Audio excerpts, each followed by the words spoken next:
Now coming to tonight's session, please allow me to welcome Mr. Sai Satish Vedam, the moderator of this session. Mr. Vedam is the Chief Product Officer, Senior Faculty and Executive Coach at the Institute of Product Leadership. He was most recently the Senior Director of Product Management at Oracle. Great to have you here, Mr. Vedam. Handing the session over to you. Thank you, Shema. Good evening, all of you.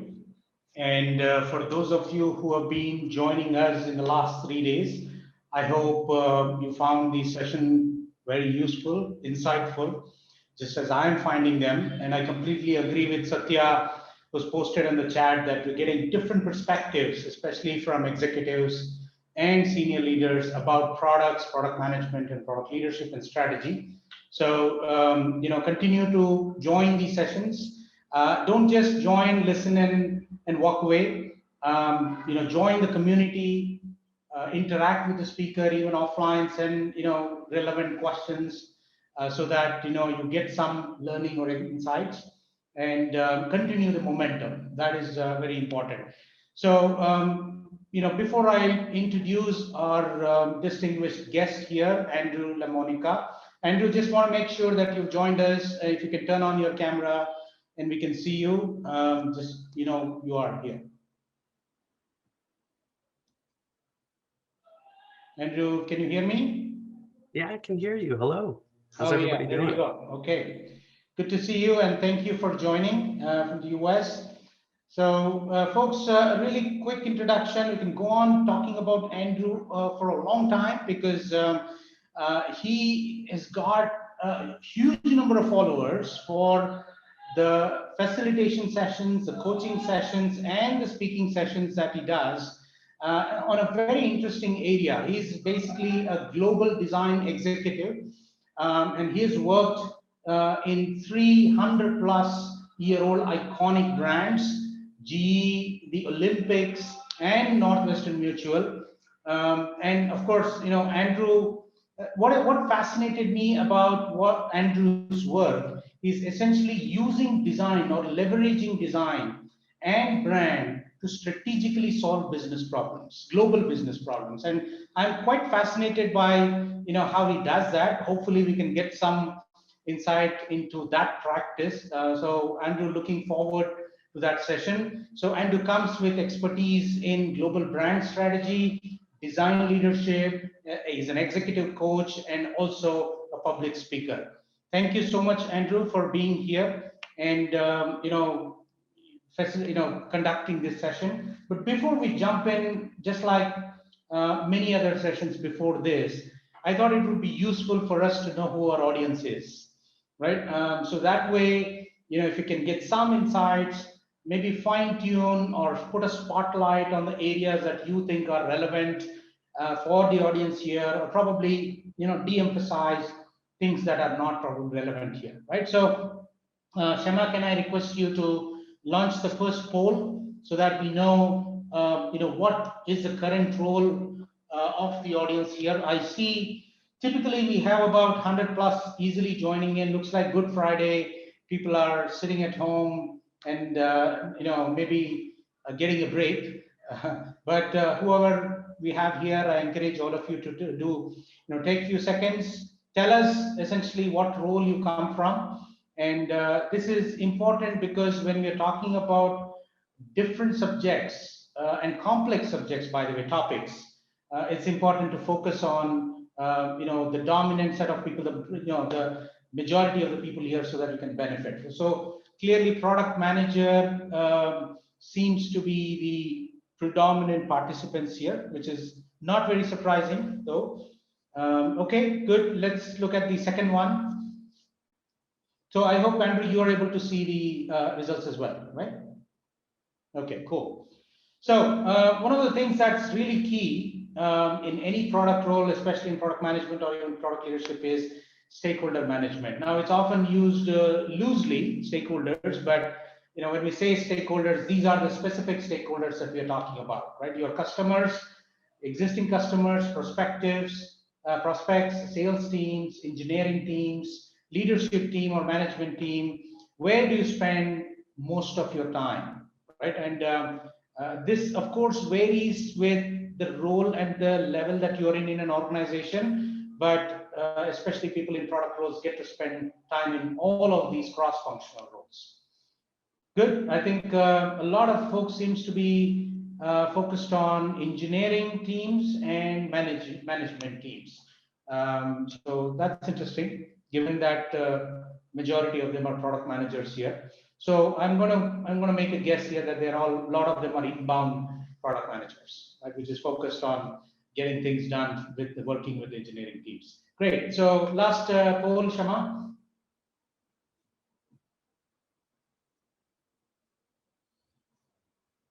Super. So again, strategic planning is a very broad category of activities. Where do you spend, again, typical day at work? What are these set of activities that you spend most of your time, right? Roadmaps, studying industry trends, analyst reports, watching certain new industries take shape in the current situation that we are in, which did not exist before the pandemic, and of course a lot of markets got topsy-turvy. Good. So roadmaps, not surprising. Build by partner, very interesting, very interesting. Well, thank you all of you for taking that time and telling us more about you. Over to you, Andrew. And we will take the Q&A or questions at the end of your session. And I encourage all participants to ask these questions in the Q&A box or chat window on Zoom if you're on Zoom. If you're on LinkedIn Live, please ask the questions in the LinkedIn thread. The team will bring them together, and at the end of it, we will take it. Right, over to you. Thank you. Oh, well, thank you very much for having me. I'm really humbled and honored that I have the opportunity to speak to a global audience of product leaders. And just with the brief data set that you just pulled, what I'm about to talk about is going to be very applicable to what the audience is going through. So thank you. Sure. So companies that have lasted over a century, they understand how to adapt, how to prioritize, how to deliver, and how to thrive. Now, I've had the benefit of working at 3 companies with the combined age of 417. And I'm going to share leadership strategies and frameworks that I've used at my experiences at GE, the Olympics, and Northwestern Mutual. So the outline of this talk is going to be very functional. From my time at GE, I'm going to talk about your most important leadership resource and strategies to use it effectively. I'm also going to talk about a significant problem that every single product leader faces and a framework on how to navigate it successfully. For the Olympics, I'm going to share a well-proven strategy for when you're leading something new. Now, whether it's a new project, a new team, or even a new leadership role, it's going to be really helpful for that. And then I'm going to close my time with Northwestern Mutual. Now, there will be a cameo appearance from IBM, but that's another 100-year-old brand, so I thought that'd be okay. And what I'm going to share is a strategy on how to deal with those wickedly ambiguous problems where the answers are not immediately clear. Things like multi-year product roadmaps, which came up earlier, or strategic planning for an entire business unit. This is going to be a framework for how to think through things like that. Okay. All right. So some guardrails. It's really important for me to provide value to you. I mean, you're giving up time to spend it with me, so I want to make it worth your while. Here's my problem. I'm an Italian kid from New Jersey in the United States, which means I talk fast and there's a lot of content. So here's how I turn that bug into a feature. At the way end of this, I'm going to ask you to give me some feedback. There's going to be a URL. And when you do, I'm going to give you my entire notes from today. It's like 14 pages or so. And I'm actually going to give you working files. Like, we're going to talk about something called an unbroken chain of why. I'm going to give you a 7-page white paper on how to develop one for yourself. We're going to talk about a 30-60-90 framework. I'm going to give you the actual one that I used, that I built for the Olympics. Now, everything that I talk about is going to be practical and tactical. These are strategies and frameworks that I use regularly, and you could start implementing them today if you want to. It's also important for me to be inclusive. I know that not everyone likes to ask questions in like a big audience. I'm actually one of them. I'm a pretty significant introvert, and that's okay. But if you have questions, like you could throw them in the chat, or you can reach out to me on social media. I'm pretty accessible. So that's kind of going to be the guardrails for today. So is that cool with everybody? Great. All right. So when I joined GE, it was a Fortune 10. I was on the CMO's team. It was a highly visible team. It was a high performing team, and it was a very high pressure team. Now, any given week, there were 20 to 30 projects that I was leading, accountable, or consulting on. Like this include helping spin up a $5 billion new venture. This was when GE was going through their digital transformation. Like these are not insignificant projects. My first month, I was drowning with the amount of things that was being asked of me. Thankfully, I had an incredibly supportive manager, and in her one-on-one, he sat me down and he said, Andy, what's your most important resource? And I'm gonna actually ask this question to all of y'all in the chat. So as a leader, what do you think is your most important resource? And just throw it into the chat. Give you about 30 seconds. Team, that's a good one.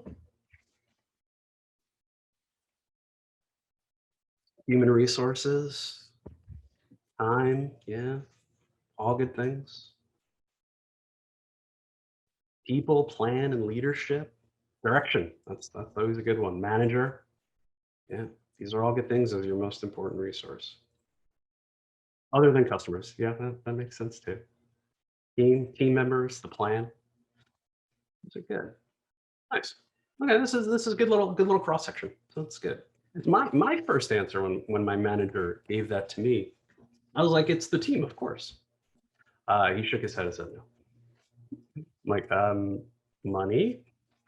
And he looked at me with like the patient glare of 1 + 1 = 2. And he said, like a couple of y'all did as well, it's time. Time is the only resource that you can't make more of. You can't throw money at that problem, and you can't borrow it from another department. It's a finite resource for executives.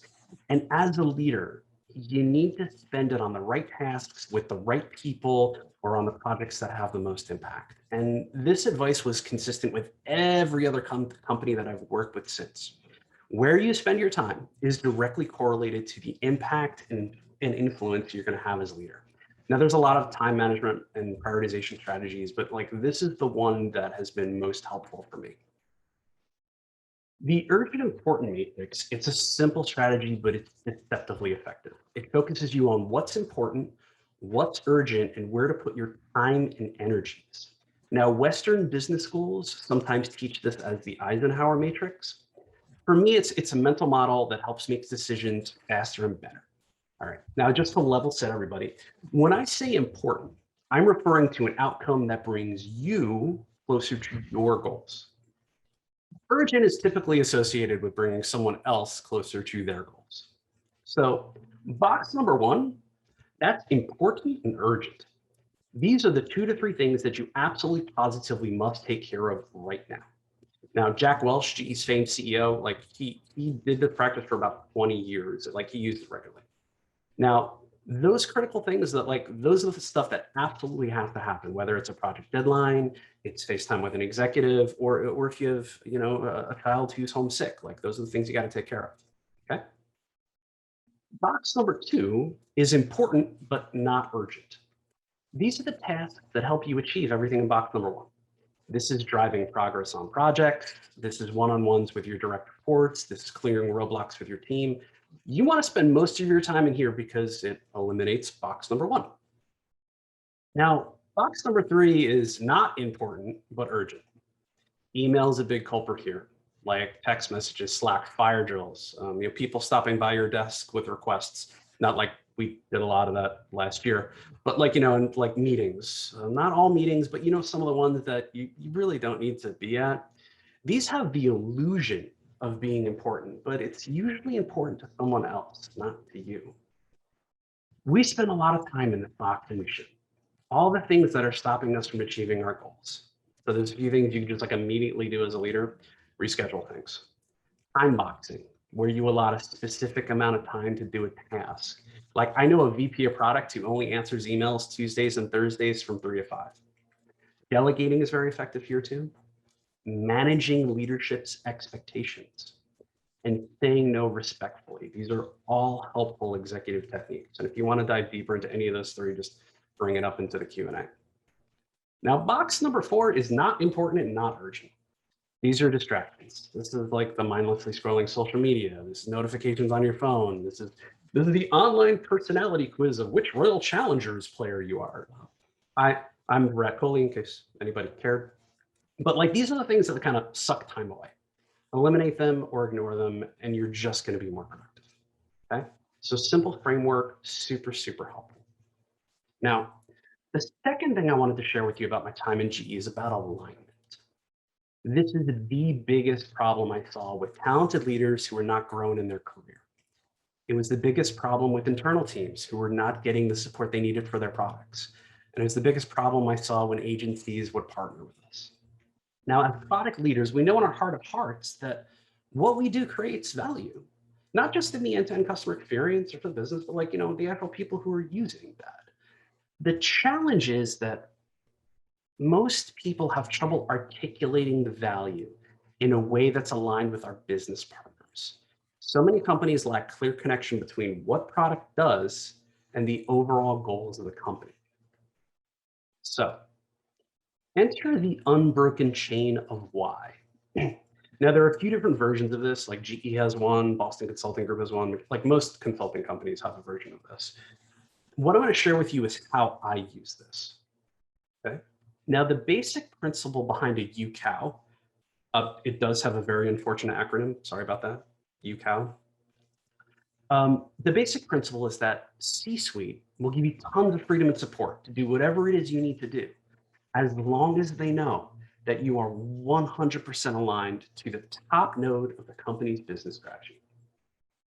A UCOW is a strategic document that illustrates how your team and your work is directly aligned and clearly supporting what the company's trying to do. Also establishes a team op model, working expectations, and clear operational priorities. And like literally, any leader can use this on the project, the product, the program, the department, or even like the company-wide level. Okay. So here's the framework for this. The first part about this is your executive summary. And I want to pause for a second. I can't express the importance of writing a clear and effective executive summary. It's a skill as a leader you just really need to have. Okay. The second part is it's the top node of business. Like, what is your company's business strategy? Like, what are they trying to do? Like for Google, what they're trying to do is organize the world's information.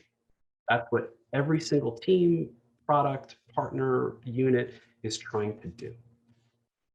Next is the pain point. What's stopping your company from achieving the top node of business? Okay. Then I like to add the competitive landscape, like what is your competition doing? You're kind of building supporting evidence for a business case. Then the solution to the pain point. Okay. I want to underscore that you haven't even talked about customer experience, you haven't talked about product, you haven't talked about design. These first 5 things are all business related. Okay. Now, 6 is your market differentiation. What sets you apart? For a company like Apple, it's design. You want to figure out the thing that really separates you and makes you unique.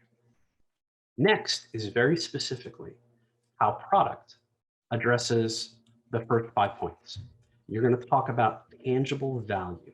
Like this is largely economic, usually how you are bringing the company money or you are saving the company money. And then is the intangible value. That's usually something strategic or brand positioning wise, how you are helping to do that. Then is your op model. Beginning at the CEO level, you're making clear connections on how product drives, supports, and adds economic value. And for every level down, like at the C-suite enterprise level, at the VP level, and then at the director level, like every single one of those levels, you're clarifying how you are supporting and delivering outcomes. Then is your prioritization. That's like 3 to 5 evaluation criteria on like what you or your team will actively work on and what may spend a couple years on your backlog. Okay? And lastly is going to be your executive conclusion. This is where you're kind of summarizing like where everything connects and how what you are doing is driving the company's top note of business. You're also going to include like, you know, if your team has a mission or a charter, how it's designed to do that. Now, the strategy behind this is like by connecting product, the top note of the corporate strategy, and through all functional levels. This framework diagrams clear alignment, drives like drivers that support the business, and highlights key strengths and accelerators. It very clearly illustrates how product equals value. Okay. All right. Next, I'm going to shift over to the Olympics real quick. Now, when I started working for the Olympics, I reported to the chief communications officer. And what I was asked to do was help build the brand internally, communicate a clear global vision, and tell better stories through digital experiences. This is what's called a huge, unbelievably great goal. And it was the Olympics. So, I mean, it's one of the most cherished brands in the history ever. So it's like, this is big. I really can't screw this up. So where do you start? What's your plan? And how will you execute? Now, I'm going to throw this back into the chat again. So let's say you're me and you got this huge task. Where do you start? And I'll give you about 30 seconds to add into the chat. Okay. Defining who the customer is, that's a good one. Whiteboard, good. Drafting clear goals, good. These are all really good answers. These are good ways to start. Nice. Okay. Working backwards. Start with how it ends and what good looks like. These are all good ways. Okay. This strategy is called the 30-60-90. Some call this a leadership blueprint or a transition plan. And it's basically your personal high-level strategy on how you're going to approach something and be successful. Now, this could be applied to like a new leadership role or a global product launch. I was coaching someone last week on how to use this to spin up a pilot program. Now, 30-60-90s, they're proven to increase productivity, but the real value is that it's an effective tool for illustrating how you think, telling people how you're going to operationalize, and it's a tangible document that people can like look at and respond to. Now, basically what I just said. All right. The first phase of the 30-60-90, this is all about your learnings. This is you're talking to people, you're fact finding, you're identifying the key stakeholders and where potential quick wins could be. The second part of this is your strategy development, where you're identifying the strengths and weaknesses, the priorities, the long-term goals, and hopefully how you can overachieve a little bit and how you can start contributing to the business. And the last part of this is your execution. It should be very clearly documented what you were bringing to the table, how you're going to achieve those quick wins, how your team can be high performing, and like ways that you're going to be proactive about your goal. Now, for the sake of time, I don't want to go too deep into this, but I'm going to include like one or two, so like in the notes, so you have this. These are very simple documents, usually like, you know, a couple pages if that, but it's a clear map on how you're going to define things. Now, Northwestern Mutual is interesting. I'm gonna joke a little bit and say like most of the problems in the corporate world are simple problems. They are. You know, if you need a developer to, you know, complete work, you just get another developer to the team. Or if you need a timeline for a project, you build a Gantt chart. The challenge for an executive is that simple problems are usually solved before they come to your desk. And the higher you go in your career, the problems are going to be more ambiguous, where the answers aren't immediately clear. And a lot of times you're going to have to deliver with limited information, like, or the competitive landscape is rapidly changing, or a solution never existed before. Like think about things like multi-year strategic planning, or a product roadmap for the entire enterprise, or something that happened a lot in the past year, like how do we change our business model to survive a global pandemic? Like there are not obvious answers to these problems, but that as a leader, you have to deliver a solution. So I want to introduce you to this framework. It's pronounced Cynefin, but it's spelled Cynefin, which is kind of like someone trying to cheat at a word game. But it was developed by this guy named David Snowden at IBM, is that other 100-year-old brand. And the Cynefin framework is specifically designed for organizational clarity. It helps you analyze problems differently to get the best outcome. Now, I've used this in design roles, I've used this in product roles, I've used this in marketing roles, and leading during a crisis twice. It's super helpful. Okay. So there are 5 parts to this framework: complex, complicated, chaotic, obvious, and disorder. Now, I'm going to focus on complex and complicated because those are the 2 that happen the most. Okay? So a complex problem in this framework is where you know that at least one right answer exists, but you don't know what you don't know.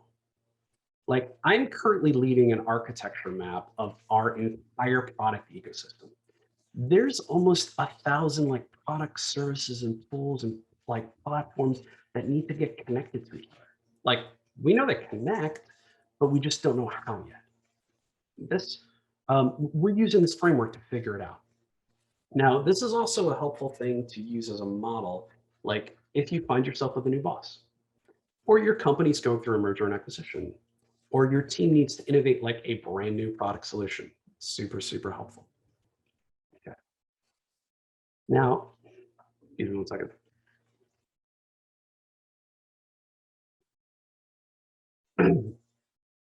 Now, with complex, you're going to do 3 things. You're going to probe, you're going to sense, and then respond. Now, probe is you're trying things. You are testing and conducting mini experiments. Sense means that you're going to take what you've learned, and that's going to decide what your immediate next step is. Respond is as you are doing this, you are iteratively moving closer to the solution. NASA, the Space Administration, calls this working the problem. This is how they got the astronauts in Apollo 13 back to Earth. GE's version of this is called FastWorks. You are constantly testing and learning, and it's an iterative approach to getting the best outcome. Now, some best practices for this, and this is important. It's okay to fail. Failure is a part of learning, and it's a critical part to this process. And it needs to be accepted and okay with you and your team and with management that like, look, you're going to fail a couple times before they find the right answer. Next is, as a leader, you need to trust the people closest to the problem. They're going to be able to solve it better. You got to incorporate the insights from a lot of people, but like the people closest to the problem are going to have the most perspective. Command and control, where people say like, I'm the boss and we're going to do what I say, like that doesn't work in this framework. Like it needs to be collaborative and collective. You also need to communicate regularly, whether it's daily stand-ups, it's a shared Google Doc, or it's a whiteboard that everybody can contribute. You got to communicate regularly. Now, complicated problems. Complicated problems are where there can be multiple right answers, but you don't know how to obtain the right answer, and it usually requires guidance from various people with expertise. And it's identifying those individuals and those pockets of expertise that will be of most value. So remember that architecture map of 1,000 things? I'm also helping the enterprise develop a naming strategy for all of those things. Like in this case, I actually happen to be a subject matter expert at naming. So I'm one of the expertise or knowledge wells that's helping to guide the project. Now, with complicated problems, the first thing you're going to do is make sense of the challenge. Okay? You're taking all of your relevant learnings and you're clearly defining the problem. So with the naming strategy, like meeting recently where an executive said, like, oh, we just need names that resonate with our customers. So no, actually, the problem that we need to solve for is that we have 1,000 things that need to feel like they're part of the same company. So it's getting clarity on what the real thing is. Next, you're going to analyze. Like, you got to analyze what you know, because usually there's going to be several viable options that could all be good. Like I know there are only 7 approaches to naming. Like in most of development, like there's only 7 ways you can do this. With a high degree of confidence, I know that only 3 of those approaches are going to work here. So collaboratively, we're analyzing those 3 approaches. And with insight from the team and all of the relevant pockets of expertise, you're going to respond with the best approach. This framework also super helpful if you're doing like new feature development, or if you're doing customer segmentation, or if your product is trying to break into new and emerging markets. So some best practices. I'm gonna say this again because it's important. You've really got to clearly define what the problem is. Happens all the time. People have different understandings and expectations. Watch out for the "we've always done it this way." It's look, complicated problems are by nature complicated. You know, there's not easy answers, and they can't be solved by what has been done historically. Okay? Diverse and inclusive opinions are great here. You know, in my career, some of the best solutions have come from the most unlikely places. Analysis paralysis happens sometimes. So before the project even starts, have clear decision makers or decision-making protocols. Now, I joked earlier that a lot of the work problems are simple. But the higher you go in your career, the more times you're going to find yourself in situations that just don't have clear answers, and you're still going to be expected to deliver. So these types of models, these types of strategies, these types of frameworks are really, really helpful. Now, I know that I shared a lot of information with you, and each one of those strategies could actually be a keynote presentation in and of itself. I also acknowledge that I'm very privileged to have worked for amazing companies. But I'm going to be really transparent with you. Like, I'm a kid from a small town, and I worked really hard. Now, with all of that, like the executive leadership strategy that has been most important, and the thing that I would like to leave you with is this: just be kind. Just be kind to people above you, people below you, and especially and most importantly, to that person you see in the mirror every day. You know, executive leadership is not easy. It takes a lot of hard work, but give yourself a break and keep at it. I want to thank you very much for your time. I'd love to chat and answer any questions until they kick me out of the Zoom. I'm really excited to chat with y'all. Thank you very much. Well, thank you. I think everybody is so engrossed now. They're going to need time to think a little bit to ask it. There are several questions coming in from LinkedIn live stream as well. But Andrew, I think it is amazing the 3 frameworks that you brought together here for all of us: the UCOW, the 30, 60, 90, and the KenFen.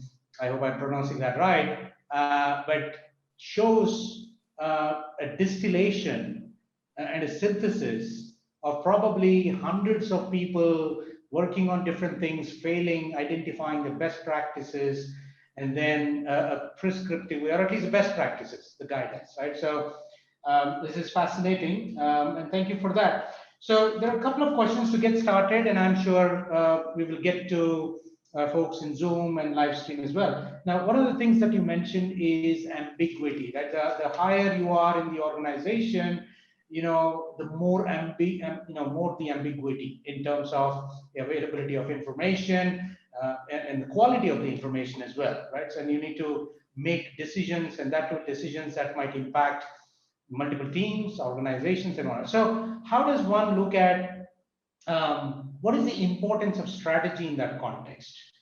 Is strategy need to be agile to adapt to the evolving information? Because the more clarity that you get now, your strategy that you started off might not be right anymore. So, the set of people who are making the strategy are making in the context of a lot of ambiguity, right? And as that changes, how would one need to look at strategy? I'm talking about business strategy, let's say. Okay, that's a really good question. I'm going to repeat back to you what I think I heard. So the nature of work is ambiguous. It is. How do you lead strategically in situations like that? Is that accurate? Yeah. Okay, great. It's important, especially as you are just a leader in general, to be aware that things will change. Strategies are rarely set in stone. They need to be guiding, and they need to be based in sound thinking. Like that needs to happen. And the blueprint that the strategy is making, it's important to calculate for when things change. At GE, we had midpoints of pivot or persevere. So we would have regular check-ins. Like, all right, cool. The strategy is taking us this way. Are we going to pivot? Or are we going to keep on going?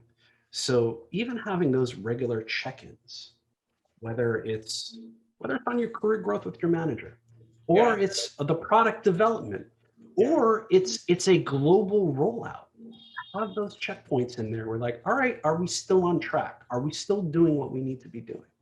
Is that helpful? Yeah, I suppose that would be informed by hypothesis, experiments, results, and milestones, checking whether you're in the right direction or taking a pivot. Right? Super. Yeah. One question on alignment, right? So you also mentioned that alignment is very critical. And if you're 100% aligned, then there's more confidence in the executive leadership on what you're doing. I suppose for a lot of people, an important question is, how would I even know what the business strategy is? Who are these set of people who will actually inform me? Or who would I need to approach to even know what are business strategies? I'm not talking about the leadership teams. I'm talking about, the mid-level managers, or even, the team members, because it's important for everyone to know that, what a business strategy is. What is the best way that you found that employees know about business strategy? Oh, that's a really good question. First thing you got to do is ask. You got to ask your manager, ask up, hey, what are the business strategies? What information do you need? Yeah. There should be alignment that goes down. I know that doesn't always happen. Here are some things that you can do. Annual reports, investor calls.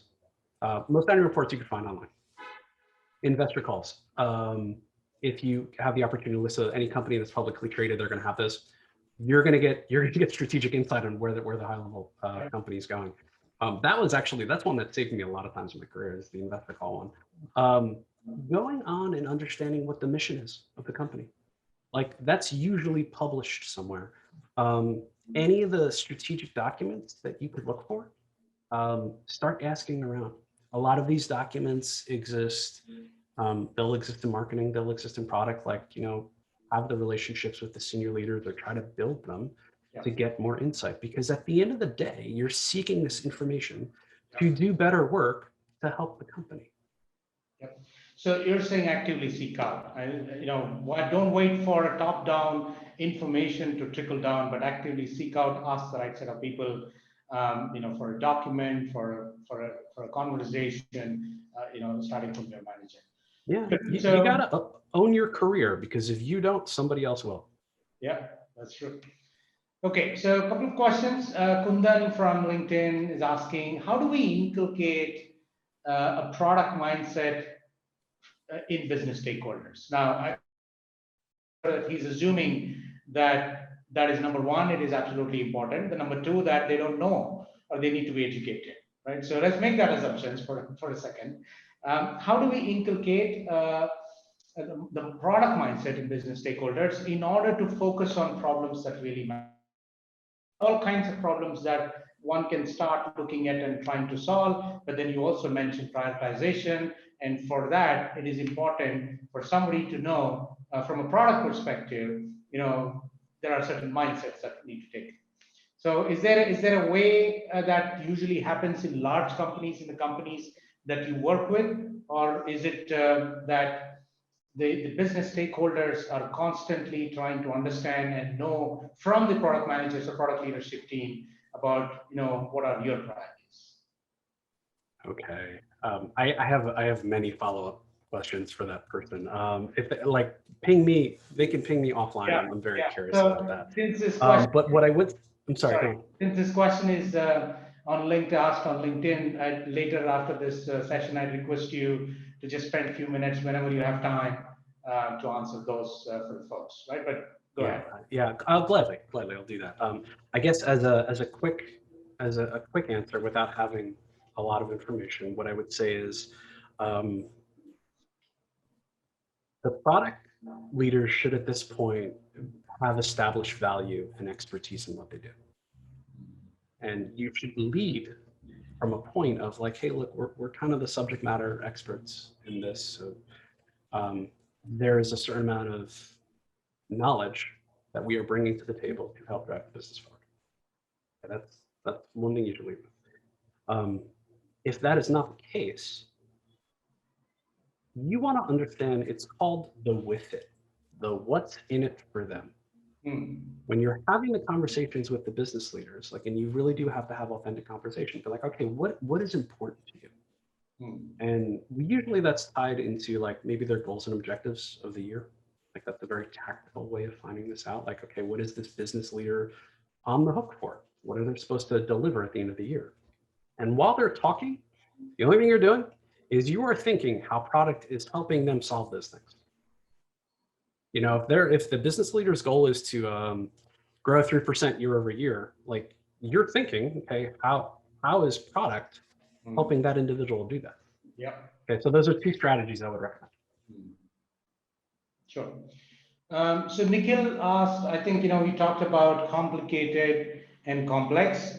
We had an interesting analogy yesterday from one of the speakers on taking apart an automotive engine is complicated, but disrupting an automotive industry is complex, right? So on that theme, the question that Nikhil asks is, normally, at least in his context, you're expected to solve complex problems within a time period, right? And has it ever happened to you that you happen to work in projects that are time bound and complex? And can you suggest any framework? Now, I know it's a loaded question. I know it's a big one. You've just defined my last 15 years, but okay. Yeah, how can I help? Ask me a very specific question and I'll see if I can provide insight. Yeah, I think he's looking for some kind of a guardrail or framework to say, if you have complex projects that are time bound, is there something that need to be optimized for?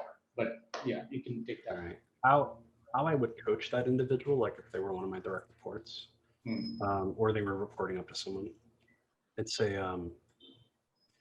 you need to explain the complexity. It needs to be universally understood why this work is hard and why this work requires time. The next thing that I would coach is that okay, if the time-bound aspect is important, you as a leader need to be very clear and self-aware about like what you can deliver in that time. And you need to manage up accordingly. Like I got something this morning where an executive was like, I need this in 6 weeks. I was like, all right, realistically, it's going to take 4 months. Here's what I can do for you. Because executives don't want to hear no. They want to hear like, yeah, I can solve this problem. Here's what I can deliver for you in 6 weeks. And is this helpful context?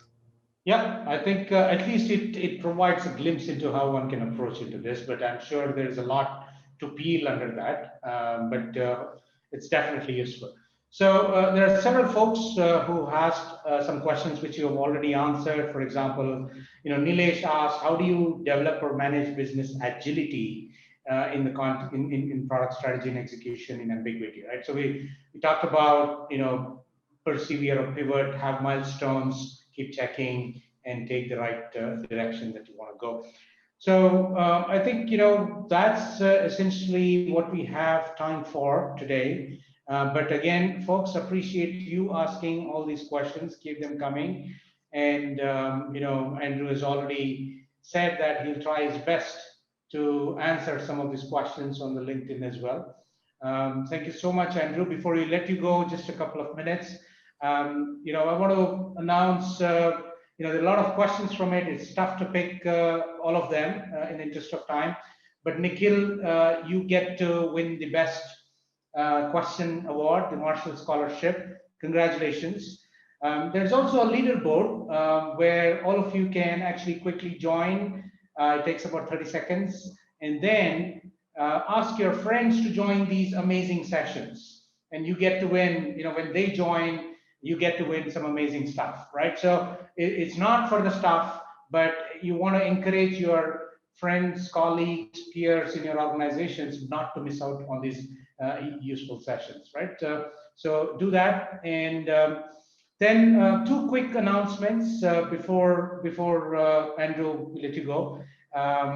There's an amazing community that is being built and nurtured. One of the main objectives of doing this annual Product Leadership Festival is to build and nurture the product community in this country, right? It's not restricted to this country, but there are 1,000+ people already. Community.productleadersforum.org. Sign up. You have a mobile app. You have lots of curated resources. Many C-level execs already participating, sharing their insights. Not to miss out, of course, on the lots of career opportunities and discussions about opportunities available, people looking for opportunities and all of that. So do take advantage of that. The second and another important thing is one of my personal favorite is the product community that we work with, including IPL alumni, have started a product leadership benchmark study, right? To assess the state, to understand the state of product management and leadership in this country. So, take that survey. It's not a short one that you can take today, but interesting.today/benchmark study is the URL for that, or you can scan that code. Take it, hopefully tonight or tomorrow. Now, here's what you will get once you take that study, right? Insights on careers, salary, career trends, actionable tips to excel in product roles, understanding the day-to-day life of a product leader, and for CXOs, how do you design for product organization, right? How do you set up a product organization? So please do take that, and if you have taken that, then you will get a soft copy of it after we get it from 5,000+. That the target is to get people in product roles, about 5,000 of them, to tell us what they think about this, right? So again, thank you so much, Andrew. Appreciate your time. As a token gesture from us, please accept this digital certificate. Next time we will make sure that it is NFT backed or a blockchain backed, but right now, just right? All right. Thank you all very much. I'm honored. Enjoy the rest of the event. Take care. Thank you. Take care.